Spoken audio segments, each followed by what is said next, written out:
Përshëndetje të nderuar miq, do të flasim për konfliktin, luftën në lindjen e mesme. Prej së hënës kemi armëpushimin 5 ditor që vendosi presidenti Trump. Nuk dihet ende çfarë do ndodh pas përfundimit të këtij armëpushimi. Megjithatë, ne do të flasim me zotin Memush Habila, ish drejtori i laboratorit qendror të ushtrisë, ushtarak, profesor pedagog me mjaft poste dhe pozita të rëndësishme para dhe pas 90-s. Me një personalitet ushtarak që në bisedat e kaluara i ka rënë, për ta thënë në gjuhën popullore, në kokë edhe fatit të konfliktit. Zoti Habile, përshëndetje dhe faleminderit. Mirë dita, përshëndetje dhe punë të mbarë. Faleminderit. Në bisedat e fundit që ne kemi bërë, dytë fundit për luftën e fundit, pra që nisi konflikti nisi sërish, ju keni deklaruar tekstualisht që nuk do shkojmë më shumë se 4 javë, nuk do ketë ndërhyrje toksore. Do vinë momenti që do ta lërë Sheba, do rikthehet Izraeli për të marrë stafetën, më pas nëse Irani nuk pranon negociatat, do kemi edhe bombardime të tjera nga Shtetet e Bashkuara, pra në infrastrukturën energjetike. Deri tani jeni korrent me atë që ka ndodhur, por çfarë do ndodh tani? Në vijim të logjikës suaj për atë që e goditët në kokë. Po, unë paraprakisht doja të bëja një sqarim duke dhe një opinion timin në lidhje me këtë konflikt. Ky është një konflikt ushtarak, nuk është një luftë. Lufta përfshin të 3 llojet e forcave ushtarake.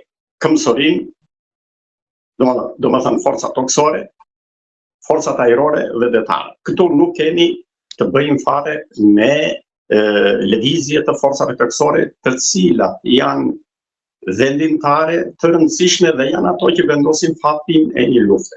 Pra, kjo para ushtarit nuk ka shkelur. Nuk ka shkelur, nuk ka për të shkelur. Nuk ka për të shkelur. Është vetëm një inkursion i përqendruar ajror dhe pjesërisht detar. Kështu që nuk kemi një luftë të plot, por kemi një konflikt. Duke qenë se kemi një konflikt, ky konflikt mund të ndalet në çdo kohë. Mjafton t'u japësh urdhër atyre pilotave të mos ngrihen edhe mbaroj lufta. Domethënë, prandaj kemi të bëjmë me një konflikt. Ndryshe është në Ukrainë. Në Ukrainë janë angazhuar forca toksore. Atje janë pleksur aq shumë forca toksore, ajrore, pjesërisht detare dhe rolin kryesor e kanë forca toksore të 2 palëve që nuk i dihet fundi. Ndërsa këtu kemi vetëm një goditje të përqendruar ajrore, të llogaritur mirë dhe dihet që këto goditje ajrore kanë një afat të caktuar.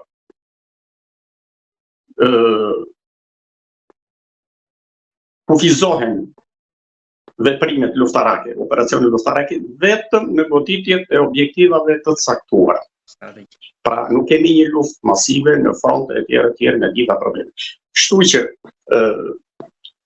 për mendimin tim, është më saktë të flitet për një konflikt ndërmjet SBA, Izrael dhe Iranit, ndërmjet tyre për të zgjidhur këto problemet që kanë shtruar ata. Goditja ajrore, që unë e kam thënë që në fillim, kur kemi folur rreth kësaj çështje, do të vazhdojë një 4 javë. Maksimumi 6 javë. Përse e them këtë dhe në fakt kështu zhvillua. Edhe vetë Pentagoni e ka publikuar që presim që gjatë 4 javëve të detyrojë Iranin të ulet në bisedime.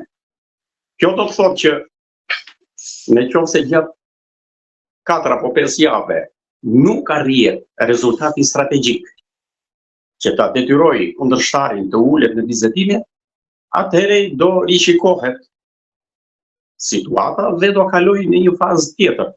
Dhe kështu u zhvillua, sepse një zgjatje e inkursioneve ajrore ka problemet e veta dhe nuk mund të zgjatet pafund. Një luftë me forca toksore mund të vazhdojë me vite, siç po vazhdon në Ukrainë që ka 5 vjet dhe nuk i dihet fundi. Ndërsa me inkursione ajrore ose detare janë afate të kufizuara. Sepse në radhë të parë kemi një konsum të madh material, teknik dhe psikologjik të njerëzve që merren me këto punë. Është e lehtë të nisësh disa avion për të kryer një bombardim ajror, po gjatë kthimit këta avion duhet të kalojnë në rikolaudim, rifurnizim, pushim të aviatorëve të tjera me radhë. Pra kërkojnë një kohë shumë herë më të madhe se sa puna që bëjnë ata direkt në terren. E para kjo, domethënë kemi një konsum të madh teknik, material, njerëzor. Një lodhje të iskajshme. Pastaj, llogaritmi që Amerika ka distanca të mëdha. Sido që të vi puna, ajo ndodhet në distanca 10.000 deri në 12.000 kilometra nga vendi i luftimit. Detyrimisht, domethënë mbështetja ajrore ka një kosto të jashtëzakonshme. Dhe Kosova ka arritur domethënë deri 1.5 miliard dollar në ditë. Për Amerika nuk është ndonjë gjë e madhe, sepse buxheti i Pentagonit triliona për një vit është gati 1 trilion dollar, kështu që nuk e ndjen fare këtë konsum financiar që të kësaj përplasje që po bëhet. Por llogaritet që në qoftë se gjatë 3-4 jave inkursion i fuqishëm ajror, inkursion i përqendruar ajror, nuk arrihet rezultati strategjik që parashikohet. Dhe rezultati përfundimtar është që kundërshtari ulet në bisedime për të gjetur një zgjidhje ndërmjet dy palëve. Në qoftë se nuk arrihet kjo, atëherë duhet agresori të tërhiqet, të rigrupojë forcat, të përgatitet për një fazë tjetër të zhvillimit të goditjeve ajrore. Dhe praktikisht kjo ndodhi. Unë e kisha thënë këtë problem që në fillim, që do vazhdoj një 4 javë, pastaj do rishikohet situata dhe do të kërkohet një rrugë tjetër. Rruga tjetër. Po tani, mendoni se do thyet armë pushimi dhe nga Shtetet e Bashkuara, se Izraeli normalisht e ka thyer, ka vazhduar ashtu sikur thatë ju përpara për të marrë stafetën, por çfarë ndodh tani? Stafetën do ta marrë vazhdimisht Izraeli aty. Ai do ketë përfitime kryesore nga gjithë situata në lindjen e mesme. Amerika do të hiqet. Jo do të hiqet, do ndërpres. I duhet kohë, të paktën 5-6 ditë, që të rishikoj situatën, të rishikoj planet e së ardhshme dhe të marrë masa për të vazhduar më tutje. Dhe pra në qoftë se nuk thyet armë pushimi, thyhet Amerika në këtë rast. Jo, nuk ka thyerje të Amerikës, janë ligjet e zhvillimit të luftës këto, të operacioneve. Nuk ka. Për disa, mbasi u zhvillua një operacion me një fazë, do ketë patjetër një ndërprerje. Nuk ka rrugë tjetër. Kjo ndërprerje tani u intereson të dy palëve, të cilët edhe do mendojnë çfarë do bëjnë më tutje. Do vazhdojë konflikti ajror siç u nis, apo të gjendet një zgjidhje në rrugë diplomatike. Dhe detyrimisht u interesonte të dy palëve. Dhe sipas rezultatit të bombardimeve, përfundimi strategjik nuk u arrit. Domethënë të gjunjëzohesh Irani dhe të ulesh në bisedime për të gjetur një zgjidhje paqësore. Atëherë, mbas kësaj, unë gjithashtu e kam përshkruar që në qoftë se nuk gjendet një zgjidhje, do ketë një sulm intensiv, masiv, bombardim mbi të gjithë objektet jetësore të Iranit. Hapi dytë. Po, është e detyruar kjo, se nuk mund të tërhiqet Amerika pa një përfundim konkret. Dhe përfundimisht, mbas, si unë e kam thënë disa herë të punë, presidenti amerikan këtë punë bëri. U dha një ultimatum ku do ketë një goditje masive të objekteve jetësore, industriale dhe termocentraleve. Nëse Irani ka një 200 termocentrale që furnizon vendi me energji dhe këto dalin jashtë përdorimit, atëherë Irani ngelet ta energji elektrike do kthehet në mesjet te kandili. Ai intereson muzekjes së Iranit një fatkeqësi e tillë, apo do mendoj një zgjidhje të pranueshme nga të dy palët. Kështu që kjo fazë e parë, gjatë 4 javëve, u bë duke ruajtur rezerva. Domethënë janë bërë bombardime, por jo masive dhe jo aq që shkatërruese sa mund të bëheshin.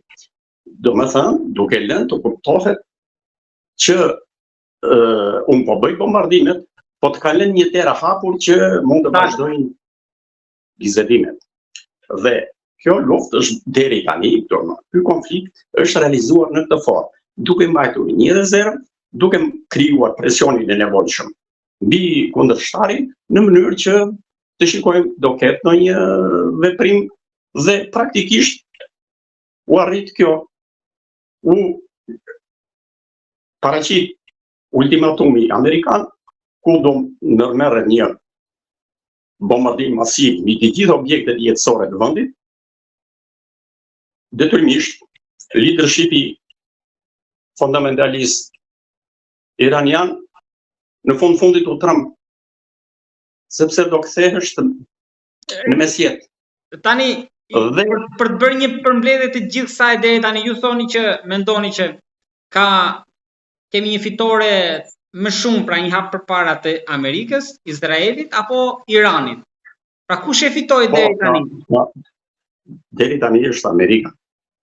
I dha një mundësi Iranit që të ulet në vizetim. E ka paraqitur disa pika, një 15 pika. Po, Irani ndoshta Amerika që është dorëzuar përballë faktit që mbyllja e ngushticës së Hormuzit shkaktoi një tërmet çmimesh, jo vetëm këtu tek ne, në gjithë botën.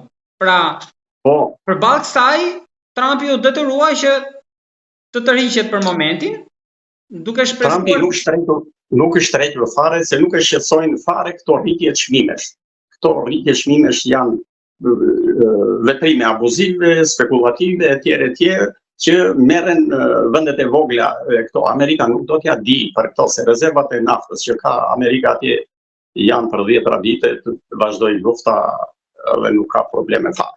Domethënë, Trumpi nuk është ashtu, po i jep një mundësi Iranit që hajdeni të bisedojmë. Keni vënë mend ju apo jo, apo doni t'ju shkatërrojnë. Kjo ishte e logjikshme dhe duhet të vinte në një fazë të dytë, ku në qoftë se nuk ka një rezultat strategjik, detyrimisht do kalojnë në një fazë tjetër. Pra, për ta thënë më shoqur, sot s'ka don afati armpushimit 5 ditor, në mos gaboj. Nesër i bishit kemi përgjigje.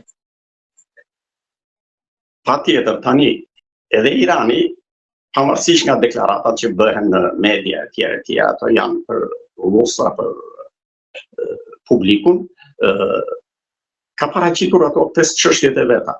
Domethënë, përballë 15 çështjeve të amerikanëve, ka vënë dhe Irani 5 çështje të veta që nuk po i diskutojmë këto tani. Dhe natyrisht këto do vazhdojnë. Vizetimet mund të çojnë në 2 përfundime, ose në një hapje të dytë të vizetimeve në një rang tjetër, ku do diskutohen me hollësi pasaj probleme, duke bërë lëshime njëri tjetrit, dhe në qoftë se ka shenja pozitive në këtë drejtim, armpushimi do shtyhet, detyrimisht do shtyhet. Nuk është ndonjë problem për të shtyrë armpushimin, nuk paraqit asnjë problem.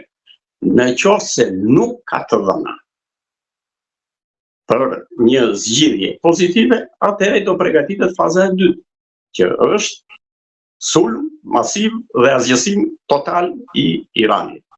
Nuk ma ha mendja ata fundamentalistët që drejtojnë Iranin, që janë një kast fetare, që nuk e marrin parasysh ekzistencën e popullit të tyre, që mund të arrijnë deri në këtë gjendje.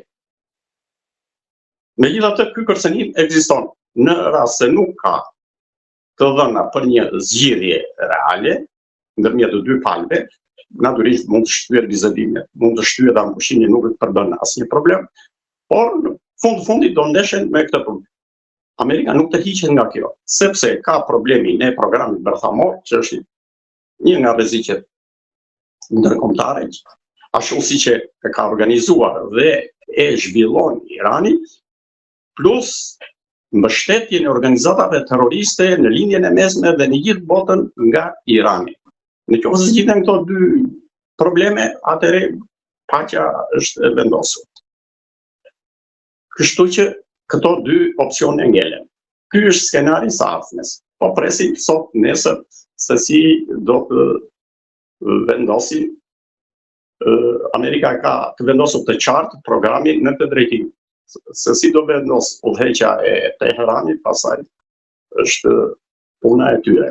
Po besoj se do të shtyhet armëpushimi derisa të merret një vendim i pranueshëm për të dy palë.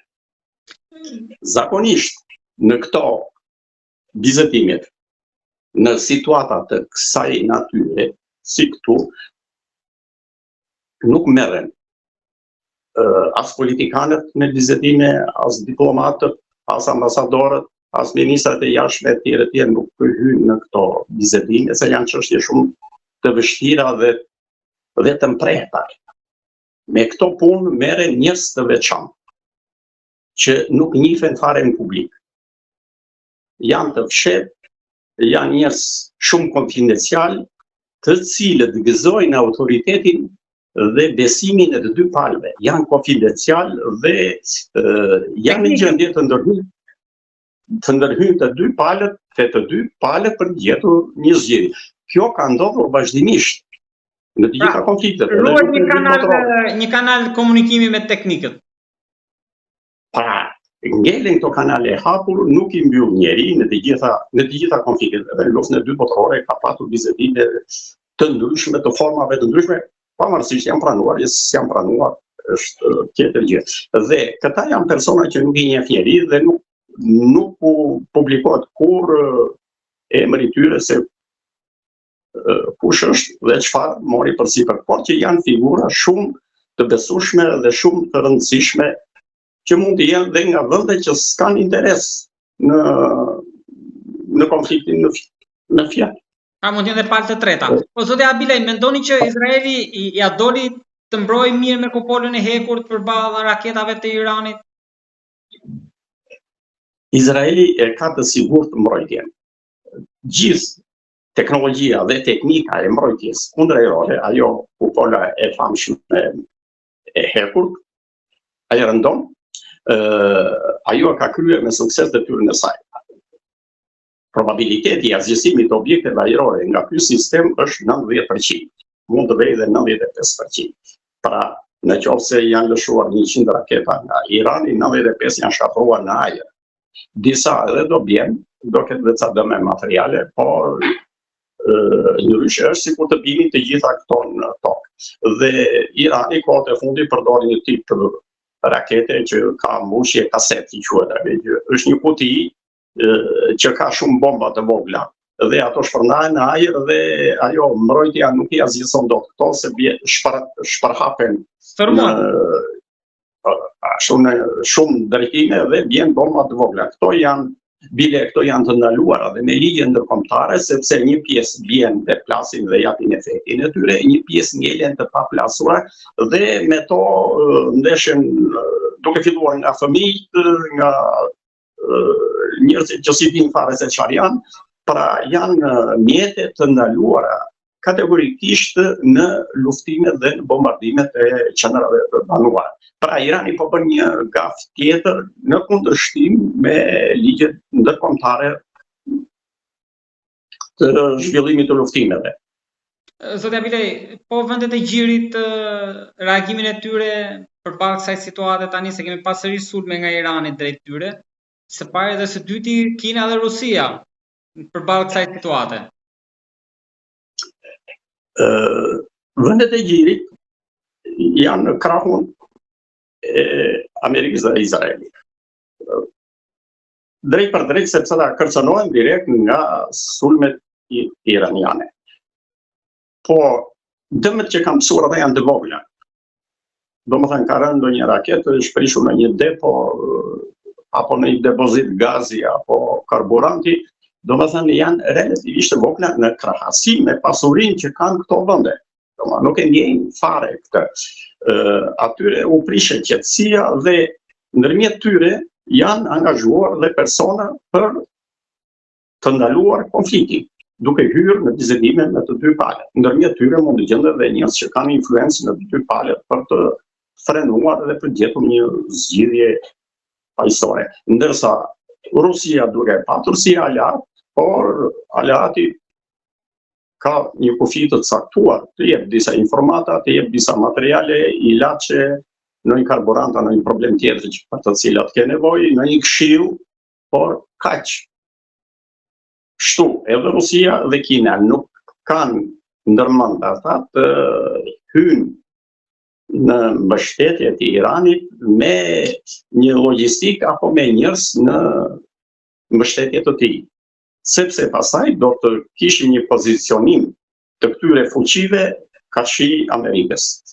Është e kujdesshme lufta diplomatike, marrëdhënie diplomatike ndërmjet këtyre vendeve që nuk marrin përsipër të hyjnë në disa aventura ku ata mund të kenë probleme dhe të diskreditohen.